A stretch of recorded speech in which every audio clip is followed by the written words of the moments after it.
One. Hello, and welcome back to a special edition of From the Nosebleeds podcast brought to you by myself, Walter Limbeck, and Jacob Wetzel. Um, Today we've got a special March Madness edition. We finally have a bracket. Been waiting for over a year to see another bracket get released. Feels good to have it back. Um, what are your initial thoughts, Wetzel, before we get down into the breakdown of the bracket? Um, I think it's kind of what I expected. Um, I mean, I think it's good that good to see Illinois as a one seed. I think their region's not too bad. Um, I think Baylor definitely got the toughest region. I think that has to come from losing in the semis to Oklahoma State. Mhm. Um, and Valley's got two teams in, which although Drake is playing in a playing game, you get a once MVC matchup against Wichita State. So I think that'll be good. And then you get, there's a couple matchups that intrigue me just from not maybe not a historic standpoint, but just from like you get Oklahoma and Missouri and former Big 12 game, Wichita State, Drake, things like that. So I think it's pretty much kind of what we expected. Not a lot of real significant things in terms of who got left out and who got in. Maybe the only one is Wichita State getting in over like Louisville, but Louisville had COVID problems, and that's why they missed a lot of games. So I think they got punished for that. Yeah, I'd agree with you there. If you looked at most of the teams that didn't make it in, you look at Louisville, you look at SLU, they both had big COVID problems. Both pretty good teams, but had big COVID problems. I believe SLU only played 18 or 19 games, and Louisville played 20. So it seems like they did punish them for that. With that being said, we'll take a look at it region by region to start out for you. In the first region, we've got Gonzaga as the number one overall seed. They'll be taking on Norfolk State or Appalachian State. They've got an 8-9 matchup that you alluded to, Oklahoma Mizzou, former Big 12 team, Mizzou going up against current Big 12 team, Oklahoma. Could be interesting there. Virginia gets Ohio. Sorry, skip there. Creighton gets UC Santa Barbara in the 5-12 matchup. Virginia gets Ohio in the 4-13. In the 6-11, USC plays the winner of Drake and Wichita State. Kansas gets Eastern Washington in the 3-14. 7-10 matchup of Oregon and VCU, and we round out with Iowa Grand Canyon. What are your takeaways from this region? Um, Kind of surprised, I guess. There's some teams in here that were all kind of picked to preseason to finish top in their conference. USC obviously was picked, I think, second in the Pac-12. Um, Virginia was believe picked to win the ACC. At least they had the one seed in the tournament. You had Creighton who played in the championship game. So there's three schools there that were all and or finished kind of top of their conference. Same thing with Oregon. They had the one seed in the Pac-12. So I think it's you kind of look at it, and my first reaction is there's a lot of teams in here that were either picked to do well or played really well in the season. So could be a tougher region than maybe it looks right now on paper. But Kansas was playing some good basketball towards the end. Iowa has when they played well, they played really well, so we could get a rematch of them and Gonzaga. But I think the matchup I'm the most looking forward to in this one is that Oregon Iowa potential second round matchup. I think that would be the game I'm looking forward to the most. Yeah, so I agree with you. A lot of these teams were picked towards the top half of their conference. You even throw in Kansas in there. VCU was picked at the top of the A10 as well. Iowa was up there. But I think there's two things I found interesting about this. The first, Virginia and Kansas both had COVID issues in their conference tournament seasons, and Mhm. they're both in the same region. I found that very interesting. Second, I think they kind of helped out Gonzaga a little bit. You mentioned how this region could be a little tougher than people think, but I think it's loaded at the bottom half of the region. I think the top half is a little easier. Oklahoma struggled down the stretch. Mizzou struggled down the stretch. Creighton struggled down the stretch. Virginia, they won the ACC, but this is down year in the ACC. Just mentioned their COVID problems. So I think it really benefited Gonzaga in the top half, drawing that. But the bottom half, USC, Kansas, Oregon, Iowa, those are all tough matchups. I think first matchup you got to look at in the first round, in my opinion, is Oregon and VCU. VCU has a player in Bones Highland who can score about 20 a game, and they play up in your face defensively. They could cause some problems early on for Oregon, and the winner of that game will cause Iowa to have some problems as well. And I think here the sixth seed USC, if they can make it to the Sweet 16 to match up with Iowa, that would be a very, very good matchup. You talk about the Mobley twins matching up with Luca Garza. I think that'd be something everybody would have to watch. Yeah, yeah, both those teams I think could give Iowa fits. And yeah, I mean, we were kind of texting when the bracket got revealed that there's a lot of really intriguing 8-9 matchups, and Gonzaga kind of got the probably the fourth best matchup of between 8-9 schools. Um, so yeah, I don't know. It's definitely not the most difficult region, but it is a region that has a lot of teams that can play some good basketball. Um, but yeah, Gonzaga really shouldn't have an issue getting to probably the Elite Eight before they run into a team that can give them fits. Um, Yeah. From this region, are there any upsets that you're looking at? Are Cinderella um, runs potentially that you could see? I mean, Ohio's been playing really well. Obviously, anytime they play us, anytime to me, a team like Virginia, I know half court, slow it down, defensive style, but I mean, like that's to me playing in a 51-50 ball game in the NCAA tournament, like someone from Ohio can make a shot when there's not a lot of points. So potentially something like that there with Ohio. But other than that, I mean, the only other real upset run I could see is either Oregon or VCU getting to the Sweet 16, and then if you're a school, obviously Oregon's a Power Five school, but as a 7 seed, potentially getting to the like Elite Eight, and then VCU as a 10 seed getting to the Sweet 16, maybe even the Elite Eight um, in that region. Yeah, I agree with you on the Oregon VCU. Obviously, anytime, like you mentioned, you get a team like Virginia that plays that slow, methodical pace, they usually keep teams in it. For me, I'm going to give you a different upset as well, and I'm going to go with UC Santa Barbara. I don't think it'll be that popular of a pick, but this UC Santa Barbara team is very good. They've got a lot of good guard play. I watched them Tried to watch them a little bit last night. They're pretty fast paced. I think it could be an interesting matchup for Creighton, who's kind of struggled down the stretch here. Could be a matchup to watch out for in my mind. Unfortunately, I think Drake got a pretty tough draw, not only getting Wichita, but also USC if they beat Wichita. I think Mhm. USC's size is too much for Drake there.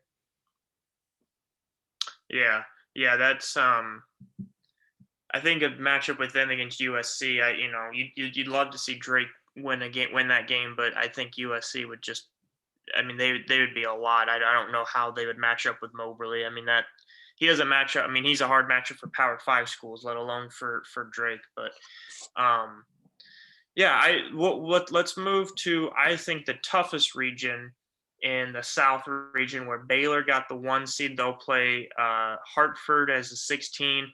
I think this has a chance to have a lot of upsets. This region, I think it has a chance to see a high seed win a few games. It's got some really intriguing matchups. You got North Carolina and Wisconsin, the 8-9 matchup.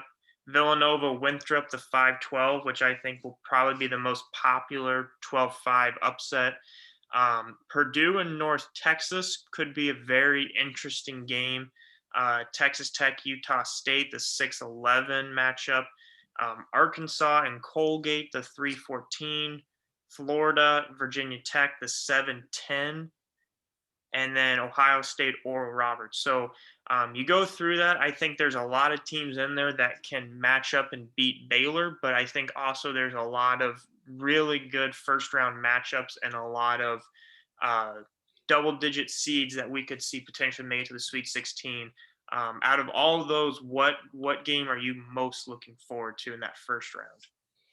In the first round, I'm probably gonna say one that you're probably not expecting, and that's Arkansas and Colgate. I don't think Colgate will necessarily upset Arkansas, but Colgate is the second highest scoring team in the country, and I think you're going to see a lot of points. I think Arkansas could potentially put up 100 spot in that game.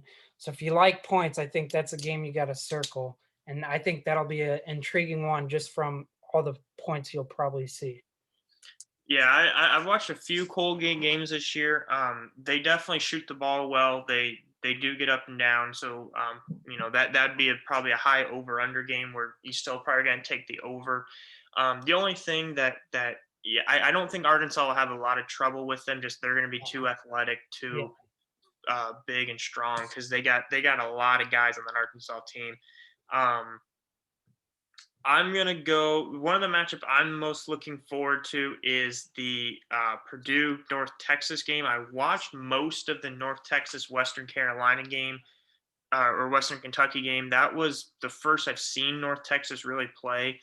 Um, they are a very in your face defensive, uh, just kind of always like grabbing, tugging, just kind of a very chippy team that could give Purdue a lot of fits. Purdue has some young guards. They have some inexperienced guys that maybe when they get into some physical plays, we'll see how they react. So I'm gonna go with like that game as a game I'm looking forward to, and also a game that could be an upset. And I think there's a chance I would not be surprised to see North Texas as a 13 seed playing with Winthrop as a 12 seed.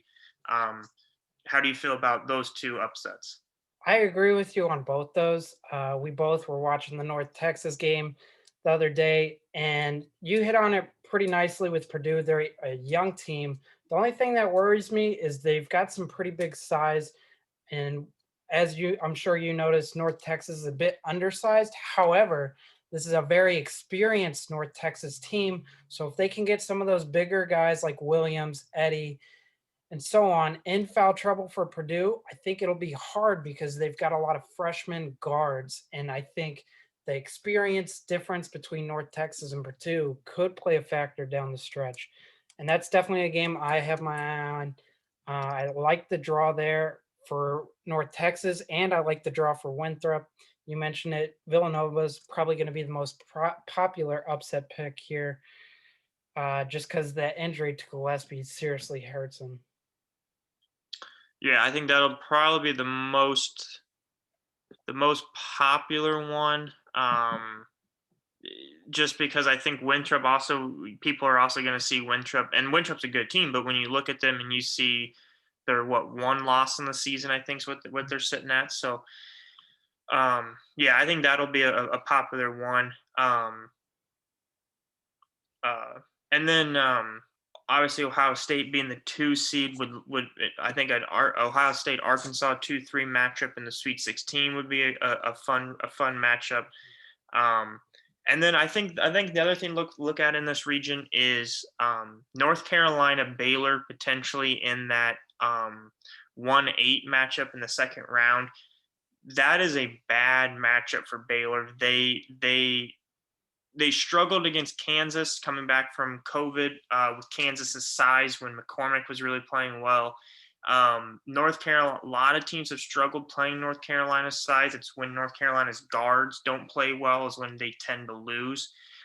Baylor's got a lot of good guards, Mitchell and Teague, but that size from North Carolina could really, really bother Baylor. And that could, but that's a tough. That's why I think that makes this region really tough. Is I think Baylor's 1-8 matchup is the toughest potential 1-8 matchup for any one seed in the conference, just because of how, or in the tournament, just because of how well North Carolina can can match Baylor's size down low.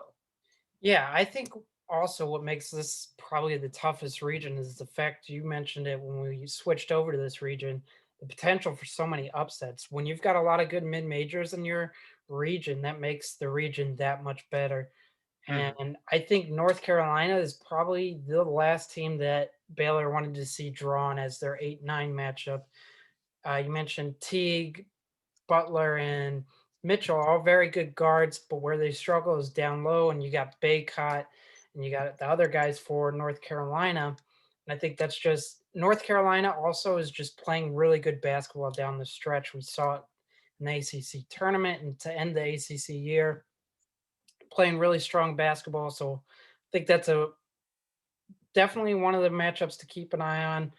Arkansas, I think, has a decent run to the Elite Eight. Ohio State, you mentioned. I think Texas Tech is too reliant a little on McClung, and they don't really have the size or athletes to compete with Arkansas. Utah State's another interesting team that could match up with them, but I think Arkansas is too athletic, and that's the same thing I see with the lower half down there in Ohio State. I think Arkansas is too athletic. I like how this match or this bracket sets up though for the mid majors. I think there's definitely a lot of favorable matchups for them. Um, so the lines just got released, at least according to this website, for the first round games. Talking about that 12-5 matchup with Villanova and Winthrop. Um, Most places looks like it's between 7 and 6.5. Villanova's favored. And then that North Texas Purdue matchup, Purdue is an 8 to 8.5 point favorite. Arkansas is 9 to 9.5 over Colgate. Let's see. Let's go back to the region. Missouri, Oklahoma is a pick 'em. Creighton is a 10 to 9 point favorite.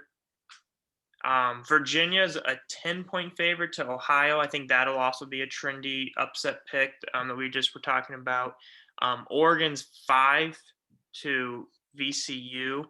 Um, so some early lines there. I think those are some smaller spreads in terms of like the 12-5 game than we're probably used to seeing. Yeah, I'm actually kind of surprised at how small that spread is in the Arkansas game. It's only saying sitting around 9. You said that Mhm. kind of surprises me. I know, like I mentioned, Colgate scores a lot, but I just think Arkansas is too athletic for Colgate to keep up. 157 is the 155.5 is the over under. So that's not outrageous. I mean, I'm sure Arkansas had some conference games that were higher, like maybe against Alabama and LSU. So that's some early lines there for those two regions we've kind of talked about. Um, we'll move to the region that contains the second Valley team in it, and that is the Midwest region with Illinois as the 1 seed playing Drexel as a 16. Loyola gets an 8 seed. That's probably the highest seed a Valley team has gotten since Wichita State a few years ago. Um, they'll play Georgia Tech. That's a very, very interesting matchup with how good Georgia Tech's been playing over the last month and a half. Um, that's another tough 8-9 matchup. Tennessee's the 5 against the Pac-12 tournament winner, Oregon State. That's the 5-12. The 4-13, Oklahoma State against Liberty as the 13. Liberty's been a trendy underdog pick the last few years. The 6-11, San Diego State and Syracuse. That's one of the other teams that people may say is surprised they got in. Is Syracuse, West Virginia, and Morehead State. The 3-14, Clemson and Rutgers, the 7-10. That's a gross matchup. And then Houston got the 2 seed in that region against Cleveland State. Um, First thing I will point out before hearing your thoughts is I think number one, I think Oklahoma State got seeded too low. I'm very surprised they're behind. They're a 4 seed for one, but they're also behind West Virginia, who they beat twice during the year. Um, and then my second thought is I'm also a little surprised Houston got a 2 seed. Yeah, one thing I think that's interesting with these two seeds is I think they got more favorable matchups than the one seeds, in my opinion. I think the eights and the nine, some of the nines are very strong this year. And I think the seven and tens, especially when you look at Ohio State or Florida, Virginia Tech, and Clemson and Rutgers, I think those are two gross matchups. I think the two seeds got favorable matchups there. That's something that kind of jumped out to me, especially in this region, when you've got a weaker seed, in my opinion, in Houston, kind of gave them the benefit of doubt. I would also say, looking at this one, region two, I think Syracuse, San Diego State, Syracuse might be a trendy pick, not only to win that game, but also to potentially beat West Virginia and make it to the Sweet 16. The last few times Syracuse has been a double-digit seed, they've made it to at least the Sweet 16. I think people will look at that and just automatically slide them in, just as kind of a mini Cinderella. Yeah, I think people who also follow I think people who follow college basketball pretty closely know that Syracuse has, especially people who also bet on college basketball, know that Syracuse isn't a great team outside of. Sorry,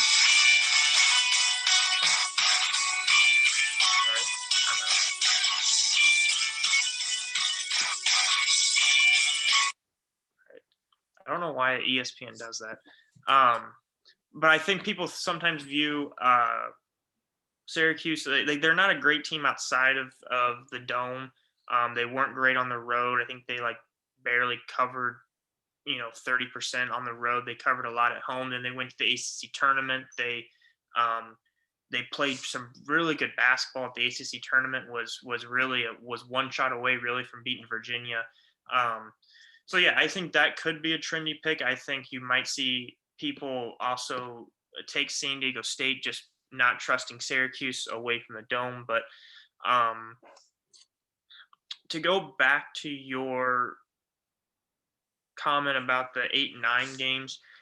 It does seem like these 8-9 matchups are more. Um, it seems like there's a lot of really good teams in those 8-9 matchups that have been in recent years that are going to give the number one seeds more trouble than I think we've seen recently. Because then you look at Houston.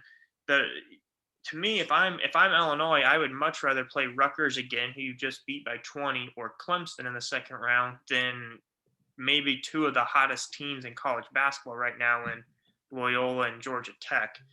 Um, and then kind of the same thing with what we talked about with Baylor having to play North Carolina, who's a great matchup for them, versus Ohio State having to play Florida or Virginia Tech, who have both played 2 games in the last like 2.5 weeks because they lost in their tournaments.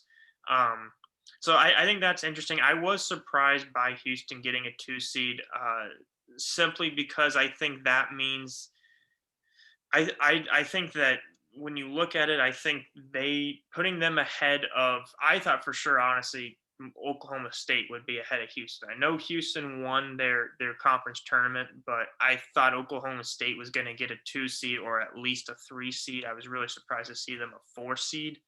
And I think that is going to be I think that's a matchup against Liberty they can win. I think that's a matchup against Tennessee that they can win.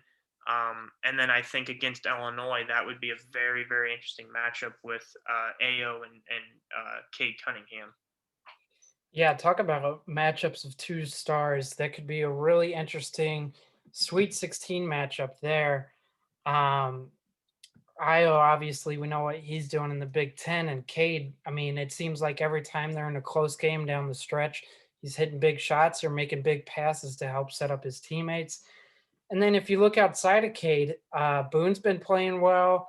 Likely, he doesn't show up a lot on the score sheet, but he does a lot of hustle things. He does a lot of nice things.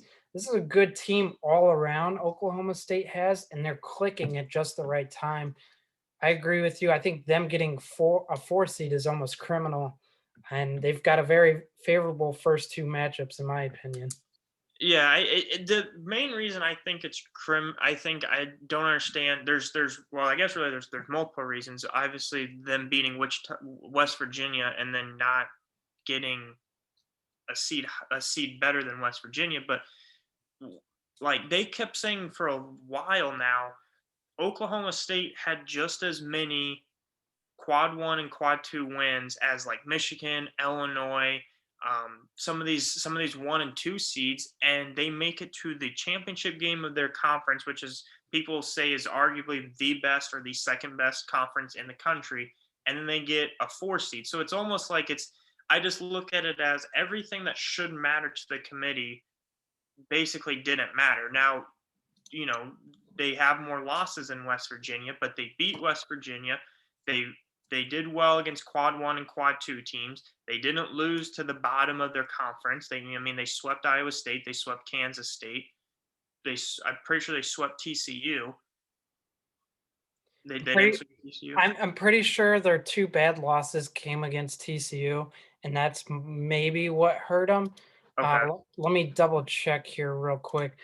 But I agree with you. I mean, they've got so many quad one wins, and they also down the stretch they were playing their best basketball. They are ranked 12th in the country. Things like that, all things that should help them out. You would think, and it ends up that they're ranked lower than the team that they just beat literally the other day. It doesn't make much sense, but that's the nature of how these things go. Let me look here real quick at Oklahoma State. Yeah, they lost to TCU their first time, and that was at home. So that's a bad loss for them there. And then they lost at TCU. So they got swept by TCU. Those are two bad They losses, got but losses. other than that, they had a better resume. Even with those two bad losses, I still think they had a better resume than West Virginia. Yeah. So I think they probably should have flipped that. But what do we know? Yeah. That it just seems to me that everything that should be taken into consideration really kind of wasn't on that one. Kind of look at some of the lines. Illinois is 20, 21 to 22-point favorite. Georgia Tech and Loyola is a pick 'em. Very interesting because I think that game, like I said, I think that game is going to be probably the best first round game in that region. Um, Tennessee's an 8-point favorite against Oregon State. Liberty is getting 8 to Oklahoma State. So kind of interesting there because Liberty will probably be maybe a trendy pick. San Diego State's only a 2-point favorite against Syracuse. Small line there. West Virginia 10.5 to Morehead State. Rutgers and Clemson is a pick 'em, and Houston is 18.5-point favorite against Cleveland State. What's the total in that Houston Cleveland State game? 138.5.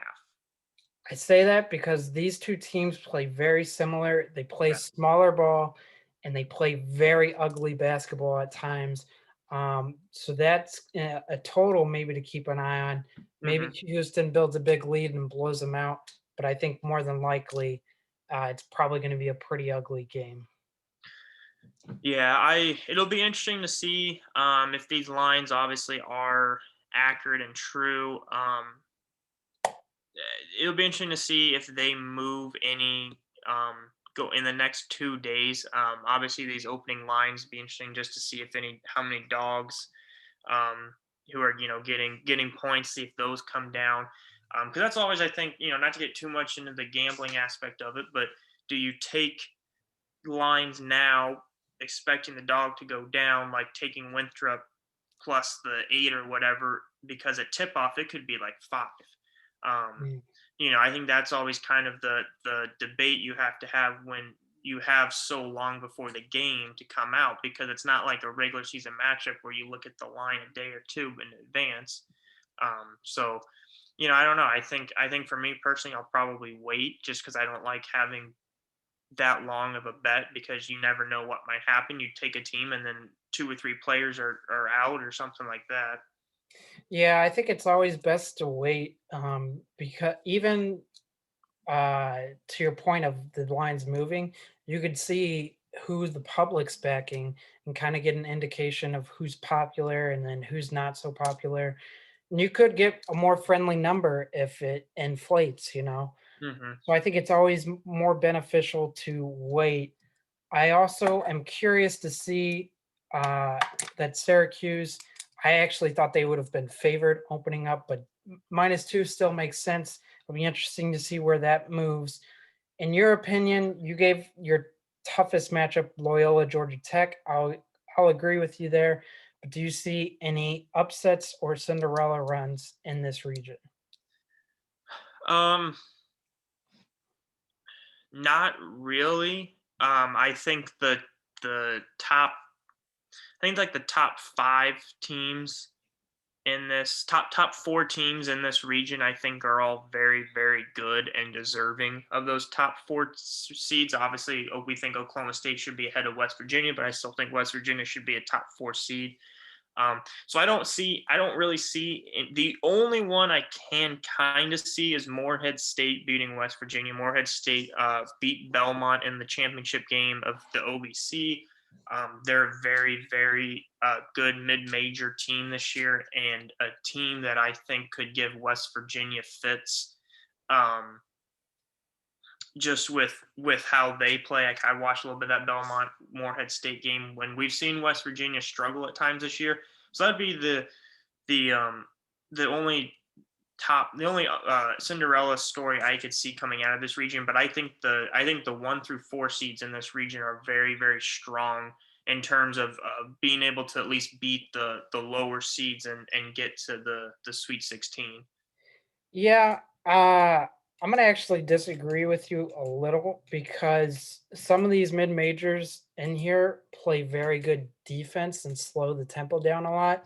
I Hmm. think in order to pull off an upset or even a Cinderella run, when you look at historically the teams that have made Final Four as like a mid major, you look at VCU, they had the havoc defense, they slowed teams down, they were in your face defensively. George Mason, they ran a zone that was very frustrating. They slowed teams down, very good defensively. Loyola, very in your face defensively, man to man, make you work the whole clock, and then they chew the whole clock on offense.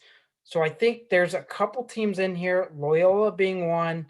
I think Morehead State does the same thing defensively, similar to Loyola. And I think that's where you can see those upsets kind of form. Even Cleveland State, I don't necessarily think they can beat Houston, but they also still play a slower game, ugly game, more defensive. I think that when you can force a high seed into that type of game, that's where you see the upsets and the Cinderella runs start to take place. That's just something I would keep my eye on. I don't think I agree with you, though. I do think these top 4 seeds are very good, but if it were to happen, I think there's potential there. Yeah, yeah. I mean, I think the one team that could come out of this region as a high seed is Morehead State. So I do agree with you on kind of at that point. Obviously, Loyola would be going along with that trend as well. Um, but I think when you look at Illinois, um, they're playing really good right now. They might be the second best team in the country behind Gonzaga. And then I think when you look at Houston, Houston plays really, really good defense when they want to. So kind of going along with your point with teams who play good defensively. Um, but I think just in terms of Illinois, Houston, and Oklahoma State. You have one team is playing really really good in Illinois. You have Houston plays really good defensively, and you have Oklahoma State who has maybe the best player in college basketball right now in Cade Cunningham. I mean, those are winning formulas to winning in March. So I think that'll be another good region where obviously getting an Illinois Loyola matchup would be very fun for the state of Illinois because you have two schools in the same state playing against each other that wouldn't normally get to play against each other outside of the tournament. So I think that'll be a very fun matchup. Um, any other thoughts on this region before we move to the last one? No, I actually think Illinois might be the most popular pick to win it all because they're just coming off a Big Ten championship. They're playing their best basketball right now. So I do think they probably are going to be the most popular pick. You said they're probably the second best team in the country. You could argue they might be the best, and I think they might be one of the favorites, if not the favorite, according to the public. Yeah, me and Masters put our futures on them. I believe yesterday, either yesterday or Friday, to win it all. So we got that out there before the price came down after them winning the Big Ten. Um, let's move now to the last region. Michigan got the one seed there. They will play one of the playing game winners. Maybe I think, in my opinion, the second most anticipated 8-9 matchup, I think, to me, LSU St. Bonnie behind Loyola Georgia Tech. Then I think another very very interesting matchup is the 5-12 between Colorado and Georgetown, just because of Georgetown's last few games in the Big East tournament. Colorado, who maybe played the most consistent basketball in the Pac-12, in my opinion. They may not be the best team, but they played well for the whole year. I think a trendy pick to come out of this region is going to be Florida State at the 4 seed against UC Greensboro, who is this to me, I think, is the most intriguing matchup just from filling out your bracket. We can get into that in a second. Is the Florida State North Carolina Greensboro the seed that I know you want to get into, BYU at the 6. I know you probably have some thoughts on them getting a 6 seed that you'll share. The 3-14 matchup, Texas and Abilene Christian, another in-state game between two schools from Texas that I'm sure people down there are excited to see. UConn, Maryland, the 7-10 game, and then Alabama, the 2 seed against Iona as the 15 seed. This, I think, is a region that, in my opinion, has the most storylines in it that we can dive into. So I will let you pick where we want to start for this one. If you want to go with your BYU being a 6 seed, the floor is yours. Yeah, so I think it's kind of absurd that BYU got a 6 seed. I mean, we hear it all the time with Gonzaga. They don't play in a tough conference. They don't really play anybody. And BYU getting a 6, they got beat by Gonzaga 3 times. The closest one was at their home court, and it was by 8 points. So that it makes no sense to me how they're a 6 and how San Diego State is a 6, but Loyola is an 8, because when you look at the net, when you look at, all the advanced metrics, Loyola ranks ahead of both of those teams in every way possible. Yet the committee says that they take all that into consideration. Yet BYU and San Diego State are on the 6 line, and Loyola is down at the 8. It doesn't make sense to me how that happened. Specifically BYU, I understand San Diego State more because they played in a little more competitive of a conference. BYU, I just don't get it. And I think they might be a popular upset pick as well with Michigan State, UCLA, 2 blue bloods at the 11 seed playing in there. Yeah, it's an interesting dynamic. They got a 6 seed. Obviously, they're playing one of the play-in game winners between Michigan State and UCLA. So I do think that kind of evens it out a little bit. They're going to be playing a Power Five school in their first matchup. Um, but yeah, I do agree with you. I think it's very interesting that they got a 6 seed and Loyola got an 8. You know, as a specific combination or a specific head-to-head thing. But I say this region has the most storylines. Number one, I think the Florida State Greensboro game is very interesting from specifically just filling out your brackets. I think UNC Greensboro is one of the better mid-major schools in the country. They could be a trendy upset pick with wherever they went, and they get Florida State as a 13-4 game. However, I know a lot of people are going to be taking Florida State to go to the Sweet 16. I think Florida State would have what it takes to beat Michigan should they match up in the Sweet 16. So I think that's a very interesting matchup simply from filling out your bracket of do you take a team in UNC Greensboro who could be a Cinderella team, or do you take Florida State who potentially, if they were to beat Michigan in that elite in that Sweet 16, could probably then also beat Alabama and make it to the Final Four. I think this Florida State team has it in them.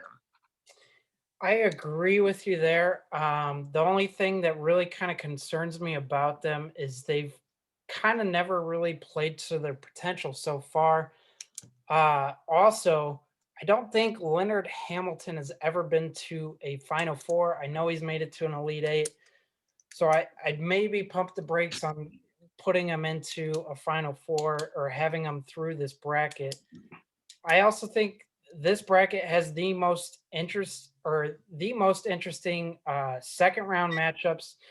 When you look at Michigan playing either LSU or St. Bonaventure, you could get Colorado, Florida State. You could get a blue blood in Michigan State, UCLA against Texas. You could get UConn, Alabama. I think just from a second round standpoint, they might have the most interesting second round games, bar none. And I think when you talk about interesting first round games, you got BYU against Michigan State, UCLA, but you also have LSU against St. Bonaventure. I've been really high on the A10 all year.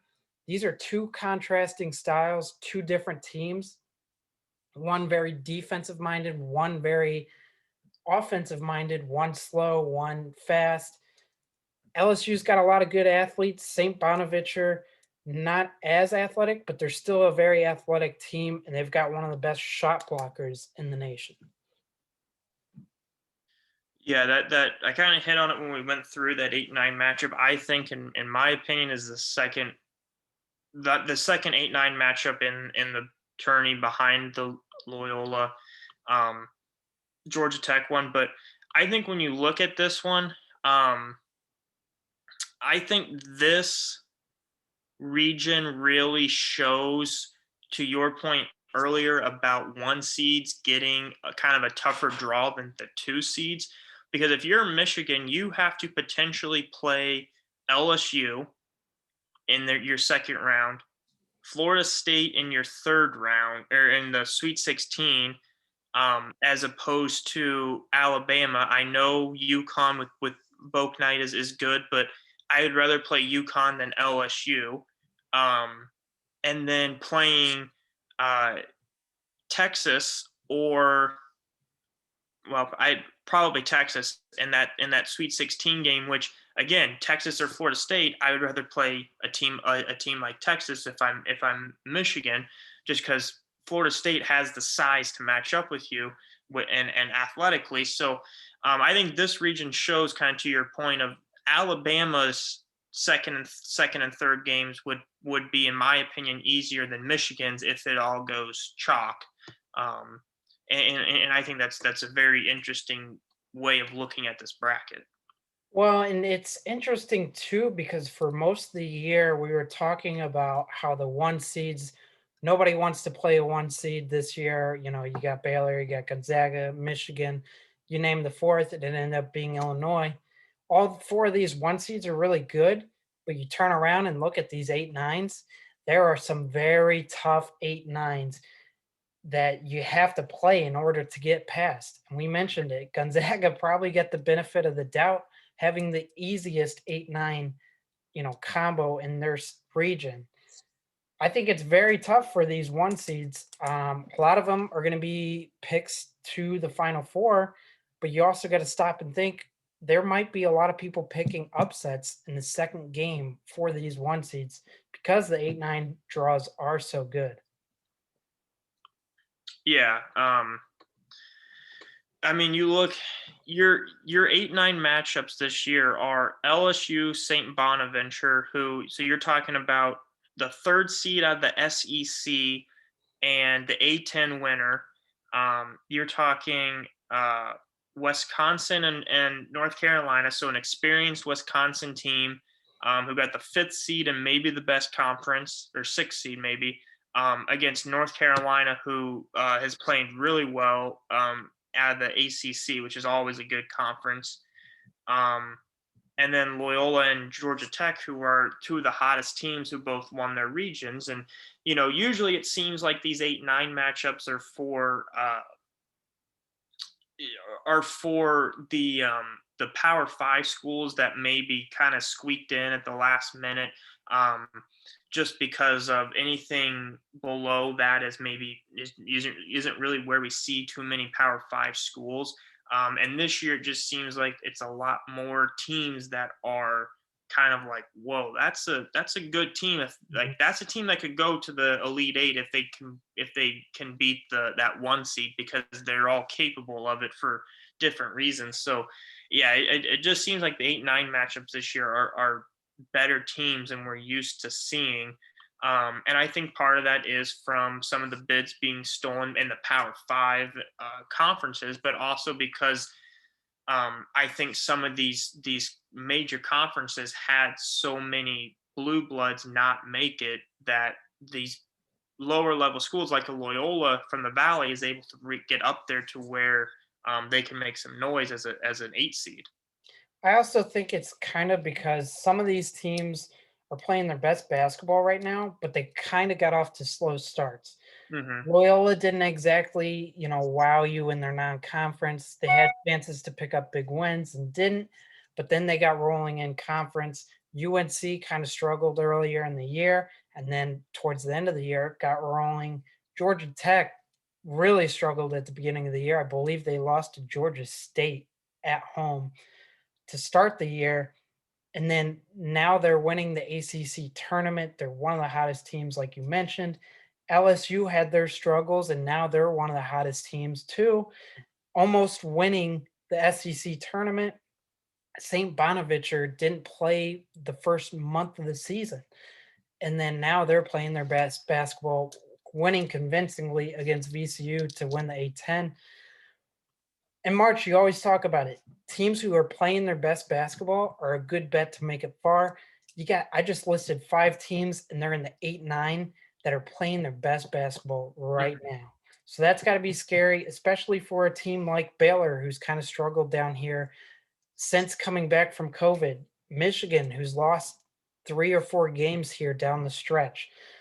That's not what you want to see when you're that one seed, seeing these hot teams come in while you're struggling just a bit. Yeah, especially when you talk about like Baylor, seeing a North Carolina team that's playing well, that matches up well with you. That's obviously a tougher draw than I'm sure they were thinking they were going to get. I will go through the lines real quick, and then I have one last thought on this region. Alabama, 17-point favorite. Connecticut is a 4-point favorite against Maryland. I'm a little surprised that line is at 4 and not closer to a pick 'em. Texas is getting 9 against Abilene Christian. Florida State getting 10 against UNC Greensboro. Colorado 3-point favorite against Georgetown. Kind of surprised that line's as low as it is. And then LSU is only a 2-point favorite against St. Bonaventure. I kind of thought with how well LSU played today and beating Arkansas yesterday, they might have some recency bias and be a little higher. But those are kind of the lines there, kind of a couple that kind of caught our eye. Last thought I have on this region, if you're looking for a not maybe not a long shot, but a double digit seed that you wouldn't expect, Abilene Christian to maybe beat Texas as that 14 seed. And then a team that could potentially give the next team they play a lot of fits because they play some very, very tough defense. Scoring would be their issue. Just against some of these Power Five schools. But I watched them play early in the year against Texas Tech, and they gave Texas Tech pretty much everything they could handle. They won their conference. They're a very, very good defensive team. And they kind of fit that mold of what you're talking about earlier that we've seen. So they're a team that I think could be maybe a trendy upset pick.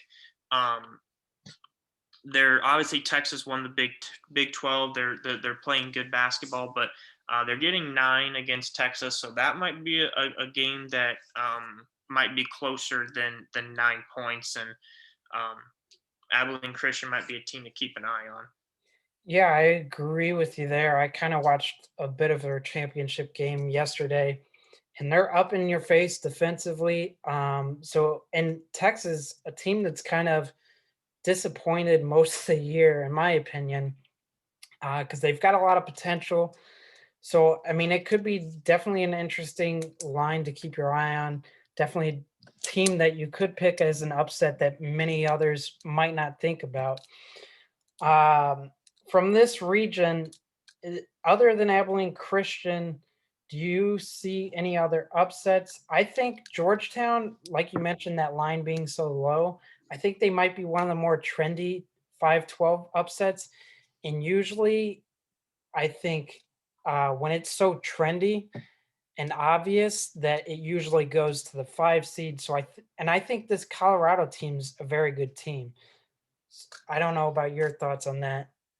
Yeah, this might be one that I'm kind of hoping everyone takes Georgetown in their brackets and the money, or everyone takes Georgetown in their brackets, but then maybe when you get to the betting lines, everyone's taking Colorado. That's where the money is, because I will certainly side with the money with the sharps and take Colorado.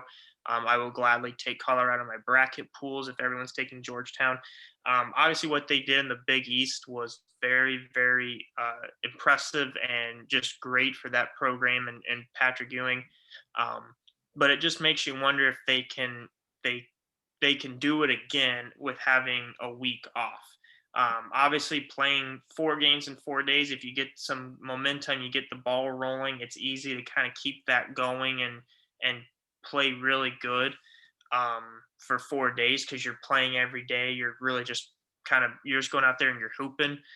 Now you get a week off. Now you get a team who gets to prepare for you for a week. And Colorado is a very, very good team. Um, like I said, I think they're probably the most consistent team in the Pac-12. So um, it's a very interesting matchup. But it's one of those matchups I hope people are taking Georgetown because I will gladly go opposite of that with everyone filling out their brackets. But then come betting day, I wouldn't be surprised to see some people take Colorado, and that be where the money is. So um, I think that's an interesting matchup, though. Um, Real quick, the last thing I want to get your thoughts on is obviously with the play-in games. You have two 16 seeds. We've kind of touched a little bit on the Wichita State Drake matchup. The Michigan State UCLA matchup is interesting to me because these are two Power Five, essentially blue blood programs playing as an 11 seed play-in game. Michigan State plays in the Champions Classic every year. UCLA plays in the CBS one with Ohio State and Kentucky and North Carolina, I think, who's all in that. Um, I just want to get your thoughts on seeing these two programs playing in that 11 play-in game, and just kind of get your take and your reaction because I'm just not you. I guess we're just not used to seeing this, so just kind of wanted to get your thoughts. Yeah, I mean, we're definitely not used to this. They are two more of the blue blood programs, if you will. I mean, UCLA's got the most national titles in college basketball history. Michigan State, no slouch in their own right. I was also really surprised because when you looked at most bracketology matrix, both these teams were firmly in, and then all of a sudden you get to the selection and they're two of the last four in. I thought it was interesting and maybe a little nod trying to get more ratings in those first four games. It's definitely interesting. Michigan State, I also question kind of being in just because their net, net's supposed to be one of the more important tools that the committee uses. Michigan State had a net of 70. Every team on the first four out had a better net than Michigan State. I do think it's interesting. I think it's a good matchup still, nonetheless. Michigan State's definitely playing better basketball down the stretch. UCLA struggling a bit. I think you could get a pretty good game out of it, though. Yeah, it makes me wonder how much went into this, them wanting more eyeballs on the first four. But kind of speaking of the net, and going back to the Oklahoma State side of things, Colgate was the ninth ranked team in the net, and they finished with a 14 seed. Um, it really just, knowing that, knowing Michigan State got in being higher in the net rankings, knowing Oklahoma State got in, I think our opinions and a lot of other people's opinions got a little bit gypped by with their seeding, even though they have a lot of quad one and quad two wins, which is what the committee wants to see. It just makes you kind of wonder still how the seeding process is taking all these things into consideration, because here are a few examples of teams who have done what the committee wants them to do. And I'm not saying Colgate needs to be a 7 seed or 6 seed. But here's examples of teams who have done or not done what the committee is asking them to do for the metrics, and yet it seems like they're getting rewarded. They're either getting rewarded or not getting rewarded for it. In Michigan State's case, they're being rewarded for being behind other teams. Mhm. And Oklahoma State's case is they're not being rewarded for winning quad one and quad two games, which is what the committee wants to see. Um, so it just kind of makes you wonder how these things are all being taken into consideration when you look at it, because we have things to point to that we can say, well, what was your logic here? What was your logic here? Yeah, it's definitely interesting, and I think why maybe they didn't consider the net as much this year is because of everything that went on with the COVID years. I mean, Colgate didn't even play a non-conference game. They played 14 games in total. Hmm. Um, there's other teams in the tournament too that you will definitely notice have only played so few games. I think Iona played maybe 17 games. So it's just a difference in like how much they had on them, like tape wise and everything. And certainly that reflects in Colgate's very high net ranking. They only played conference games and they did very well in conference. So it benefited them, but the committee didn't see them as highly as the net. It's definitely interesting, and I think it's kind of similar to college football and the playoff selection. That people want to know more, like more. Why did you think this way versus this way? Why did you select this team here versus this team? And I think that'd be something that the NCAA should look into in the future, is giving more description. That way, people will have more answers to their questions. Speaking of questions, I've got a couple for you. Hmm. First, your instant reaction final four based off of this, and then I want you to give some futures of teams that could make it to the final four as well. Um, instant reaction for the final four. I'm still gonna take Gonzaga out of the West. We kind of talked about that. We kind of both agreed they got a pretty easy draw. They've already beaten Iowa once.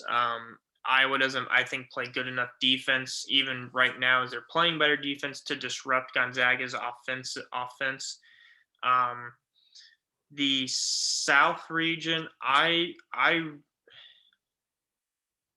wouldn't be surprised to see Arkansas come out of this region, just because I think Arkansas can match up with Ohio State, and I wouldn't be surprised to not see Arkansas have to play Baylor in that Elite Eight game. So I instant reaction. I kind of wouldn't. I couldn't. I can see them going there. Obviously, with Villanova not being what they could be, and Purdue potentially being upset. Um, Midwest, I like Illinois. Obviously, I have a future on them as well. So, but I think Illinois is the best team in that region, and should play like it. And then the East region, I talked about Michigan and potentially, or excuse me, I talked about Florida State potentially making the Final Four. Um, Instant reaction from this region is I think Alabama can make it to the Final Four out of that region.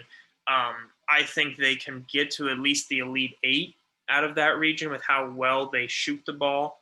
And then if they were to play a team like Michigan, LSU, that would be a high scoring offensive game that would favor that they would be fine with playing. Obviously, playing Florida State would bother them.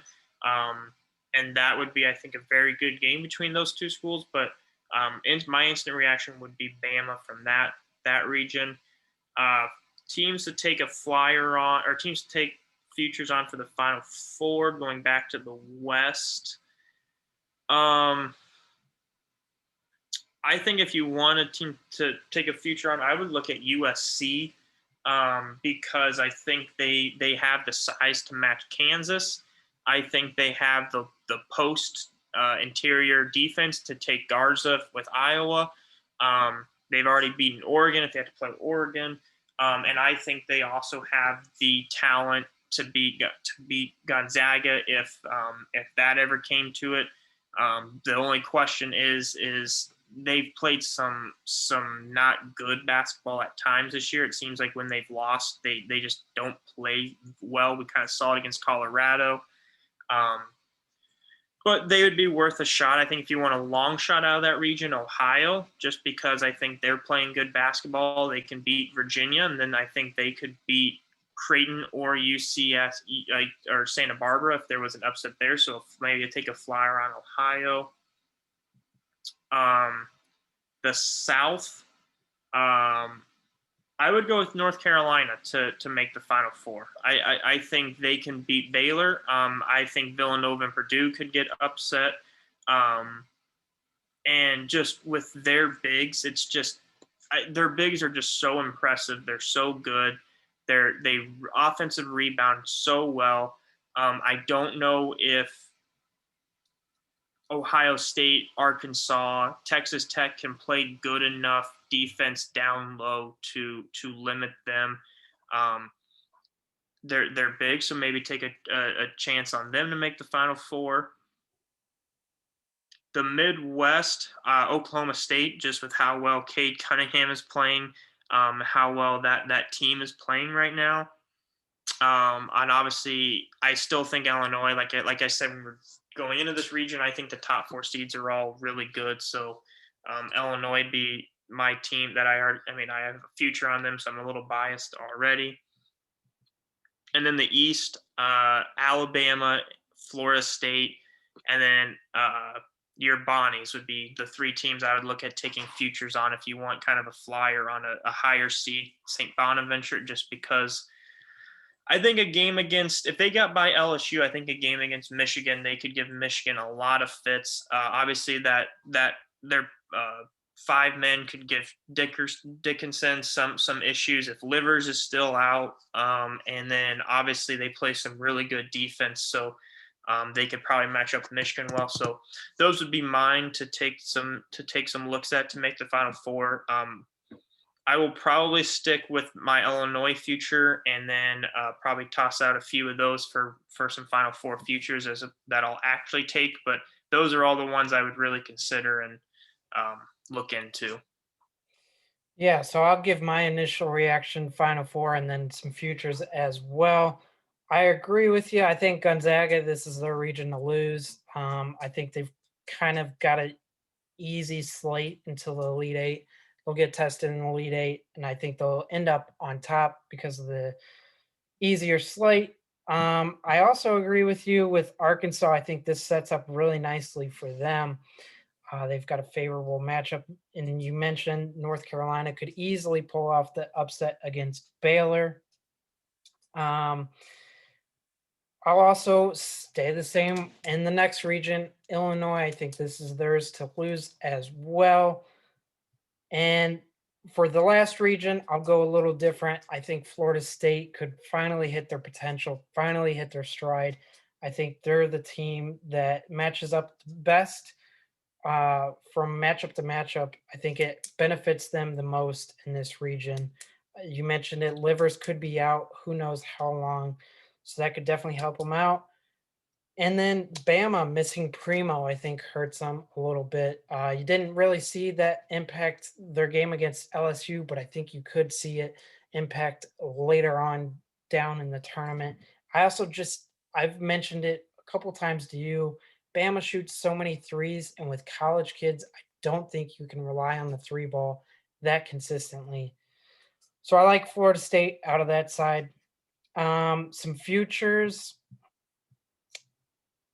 you mentioned USC.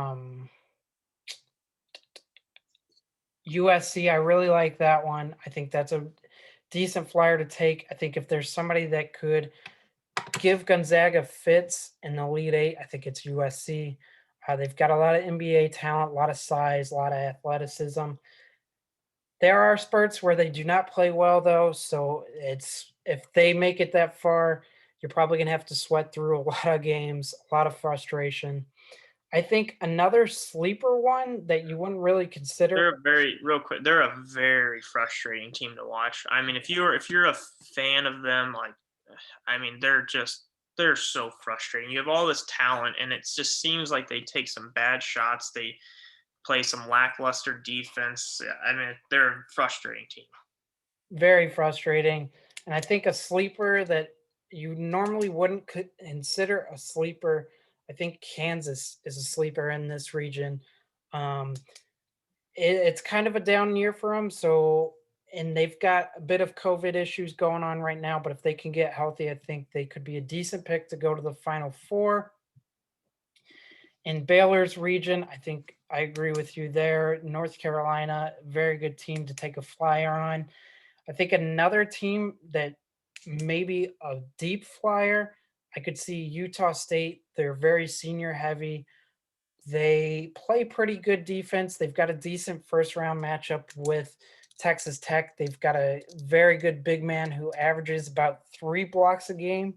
And I don't think Texas Tech has that kind of size. So they could be a deep flyer to take. Out of Illinois, I agree with you. Oklahoma State, take a flyer on them. Cade Cunningham, never count out the best player in the country, in my opinion.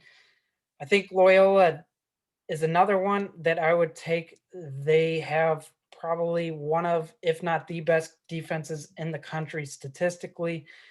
I think, again, when you talk about defense, you can never count out a defensive team. They travel very well. They force you to play slow. So I think they're worth a shot on a flyer. Out of Michigan's region, mentioned Florida State, but I think there are a couple here. I got Texas. If Texas can continue that Big 12 championship form, they could be worth a flyer. I think UConn could also potentially be worth a flyer. I really like what I see out of Boog Knight. And then I'll give you one last one. LSU has so much athleticism and a lot of talent and potential. So they could be a decent flyer as well.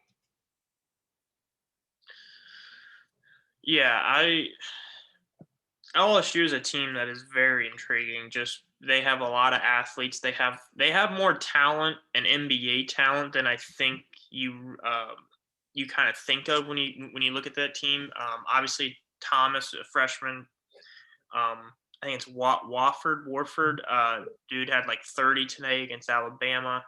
Um, and Days is another very, very good player for him. So um, I think whichever team out of LSU and St. Bonaventure wins that game is going to give Michigan some fits, just because of the styles that they play, the athletes LSU has, the defense that um, St. Bonaventure can play, the size that they have.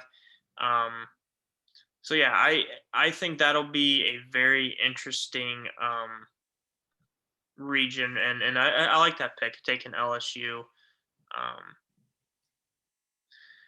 but at the same time, they're also a team kind of like you mentioned with Alabama that I mean, if they're not playing well, they can also lose to almost anyone in this tournament. So, Mhm. but all that matters is we have a bracket, we have a tournament. They talked on the broadcast today about what happens if a team gets COVID protocol or COVID issues, and they can't play. Um, it's like Louisville is the first replacement, Colorado State's the second replacement. Um, those teams, if a team tests positive before Tuesday at 5 p.m. Central Time, they would be out, and Louisville would replace them, and then Colorado State would replace. They said if the team comes from a one bid league, it would be the second team that the team that finished second would get. I believe the team that lost in championship game would get that spot, which is interesting because if you're in a one bid league and you lost your championship game, now all of a sudden you have to practice, but you also don't want to you also really can't practice because you can prepare and do all that kind of stuff, but you don't know if you're playing. And then they said if there's a COVID issue after Tuesday at 5 p.m., it's declared a no contest, and the team basically has to forfeit the game. So um, hopefully we don't run into any of those issues, but it is great that we have bracket. It is great that we have a tournament. Although I am going to miss the Thursday, Friday, Saturday, Sunday feel of it. I do have Friday and Monday off for the tournament, so I will be watching all the games. And we have NCAA tournament basketball. Yeah, I going back to your COVID points real quick. I think it'll be interesting with those two, just from filling out a bracket standpoint. Maybe hold off on your brackets Mhm. until at least Tuesday, and some of those one bid leagues could also send in maybe potentially an upset team. Mentioned Morehead State earlier. They had a very good team finishing second in their conference, and that was Belmont. Who knows? Maybe Belmont matches up better than with West Virginia than they do. But I agree, it's very nice to have a bracket again. March Madness is finally back. It's good to be back. Keep tuning in. We'll keep you updated throughout the conference or throughout the NCAA tournament. Excuse me. We'll keep you updated. We'll try to do more after every weekend series get done. So look for more episodes as we move along and stay tuned.